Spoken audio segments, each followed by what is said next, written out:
నిన్ను పగపట్టువారు అవమానభరితులగుదురు. యోబు 8వ అధ్యాయము 21వ వచనము. పగ, దగ, దోషము, కక్ష, క్రోధము, మత్సరము, కీడు, శోధన, అవాంతరము, అపకీర్తి మరియు శత్రుత్వము ఇవన్నీ కేవలం దుష్టు నుండి కలుగును.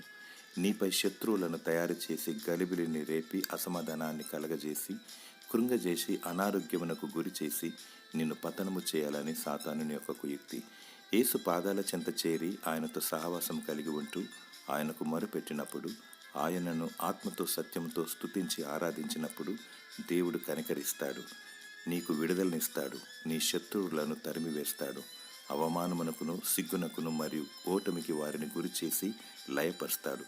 నీ పక్షాన ఉండి నీకు విజయమును ఆనందమును అనుగ్రహిస్తాడు. దేవుడు గొప్పవాడు, శక్తిమంతుడు, నమ్మదగినవాడు. ఈ లోకంతో స్నేహము చేయక, మనుషులను నమ్ముకొనక దేవుని నమ్ముకొనుము.